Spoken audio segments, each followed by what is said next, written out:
বাপি ঝোলটা কেন আনলে না? খাওয়ার গল্প, শুধু খাওয়ার গল্প। খুব ভালো, আমি খাবো না, যাও ওটা তোমরা খেয়ে নাও, ভালো না শুধু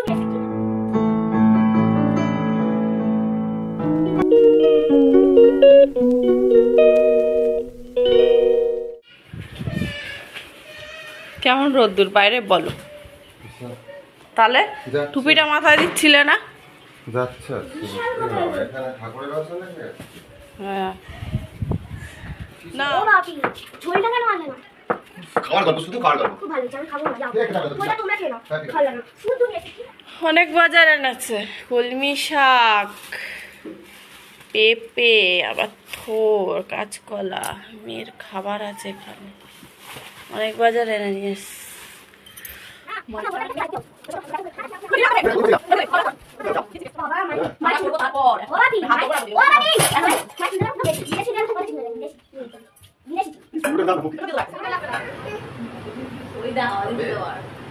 বাবা শাকটা দিয়ে দিয়ে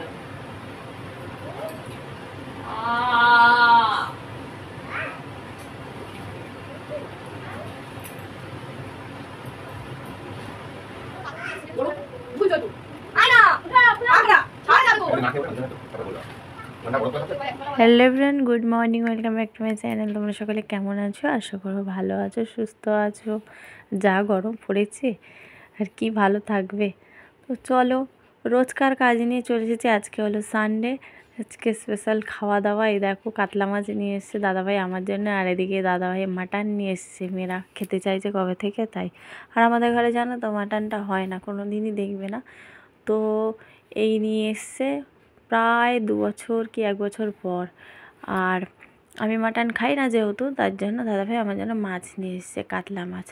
আমি 2 পিস আমার জন্য রেখে দেবো, আর বাকি 3 পিস রেখে দেবো। 5 পিস মতন মাছ নিয়ে এসছে।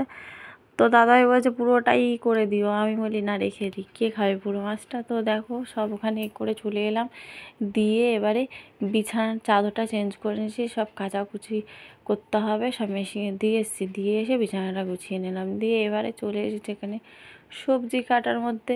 শাক করবো 1 আঁটি, আর 2 আঁটি শাক তুলে রাখলাম, প্রচুর প্রচুর বাজার করে নিয়ে এসছে।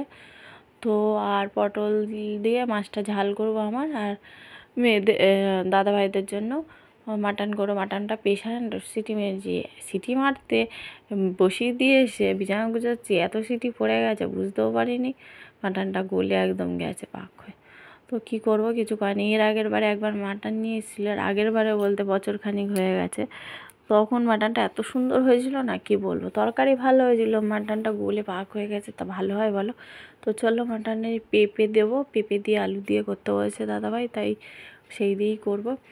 এই যে বসিয়ে দিচ্ছি তরকারিটা। তো চলো, আর মাটন হবে, আর কি হবে, শাক ভাজা করেছিলাম, মাটন করেছিলাম, তো প্রায় অনেক কিছুই রান্না করেছিলাম রবিবারে। আর দাদাভাই বলে তাহলে আমের ঠকটাই বা বাদ দিলে কেন, আমের চাটনিটু করতে পারতাম। আমি বললাম এই রান্না করেছি তুমি তাই বকছিলে, আবার যদি আমের চাটনি করি তখন আবার বকবে। তো এই দেখো মাটনটা দিয়ে দিলাম, আর দিয়ে ভালো করে কষে টষে নিয়ে এই দেখো আর একবার একটু নেড়ে ছেড়ে দিচ্ছি। মাটনের জলটা যেহেতু ছিল আমি ভুলে গেছিলাম, ওটা পরে দেবো, তো ঢেলে দিয়েছি একসঙ্গে। তো যাই হোক দাদাভাইকে একটু চাখতে দিচ্ছি, যেহেতু আমি মুখে দিই না, একদমই গন্ধ সহ্য করতে হবে। দাদাভাই বলছে একটু নুন কম হয়েছে, নুন লাগবে। তো চেকে টেকে দিল। আর এই যে আমি বাসন কাসন সব মেজে নিয়েছি রান্না করতে করতে টুকটাক করে, তারপর প্রেশারটাও মেজে নিলাম, বাসন কাসন গুছিয়ে নিলাম টেবিলে।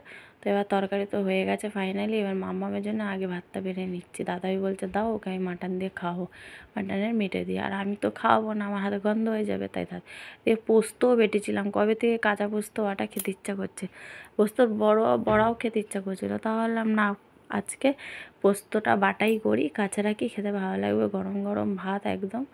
আর তো চলো এইসব রান্না বান্না হয়েছে আজকে। চলো এই যে খেতে বসে গেছি সবাই মিলে, ঘরে যেহেতু বসেছি, চলো খাওয়া দাওয়া করে নিই, তাহলে পরে দেখা হচ্ছে। গুড ইভিনিং সবাইকে, শুভ সন্ধ্যা। এই যে আমার মা চলে এসেছে, আমার মাকে আসতে বলেছিলাম তাই আমার মা এসেছে।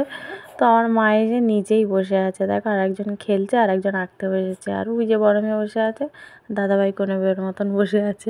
আর এখানে চা করতে চলে এসেছি, চায়ে আজকে লিকারটা বেশি পড়ে গেছে, তাই দাদাভাই বললো দুধ চা করে নাও।